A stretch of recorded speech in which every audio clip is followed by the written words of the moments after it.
ஏன்னா இப்போ நான் என்ன கேட்டாங்கன்னா யூகேக்கு ஸ்டூடெண்ட்ஸ் வரலாமா அப்படின்னு கேட்டாங்கன்னா ஆப்வியஸாக வரலாம். ஆனால் இப்போ எக்கச்சக்க பிரச்சனை இருக்குது யூகேல.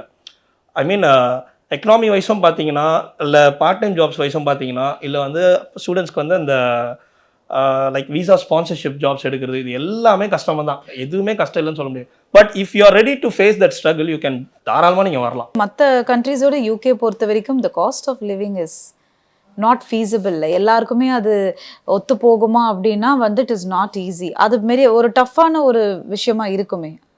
How people cost of living நான் பெருசாக ஃபீல் பண்ணதில்லை. எல்லாருமே வந்து லைக் யூடியூப்பில் நிறைய வீடியோஸ் பார்த்துருக்கேன். காஸ்ட் ஆஃப் லிவிங் வந்து இந்த சிட்டியில் எவ்வளோ, அந்த சிட்டியில் எவ்வளோன்னு சொல்லுவாங்க. அது எனக்கு ரிலவெண்ட்டாகவே தெரியல. அது எல்லாமே அவங்களே ஏதோ ஸ்பிட்டப் போட்ட மாதிரி தான் எனக்கு தெரியுது. இப்போ காஸ்ட் ஆஃப் லிவிங் பொறுத்த வரைக்கும் உங்களை மெஜாரிட்டி ஆஃப் காஸ்ட் எதில் போகும்னா அக்கமடேஷன். இப்போ நான் என் வீட்டுக்கு யூகேல இருக்க வீட்டுக்கு 2.5 லட்ச ரூபா நான் வந்து ரெண்ட் பே பண்ணுறேன். லைக் யூகேவோட அமௌண்ட்டுக்கு 2500 pounds.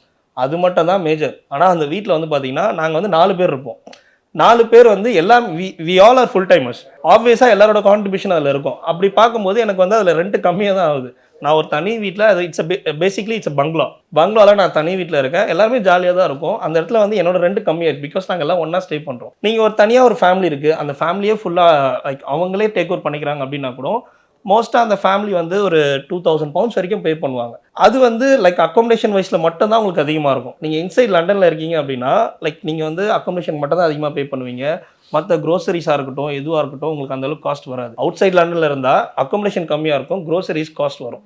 பிகாஸ் எல்லாமே லண்டனுக்குள்ளார தான் ஃபஸ்ட்டு வருது. இங்கே வந்து தான் ஸ்ப்ரெட் ஆகுது எல்லா ஊருக்கும். ஸோ அந்த வகையில் நம்ம எங்கே போனாலும் நம்ம காஸ்ட் ஆஃப் லிவிங் தான். அப்படி பார்த்தா நம்ம ஊருக்கு தான் காஸ்ட் ஆஃப் லிவிங். ஸோ எல்லா இடத்துலையுமே அது இருக்குது.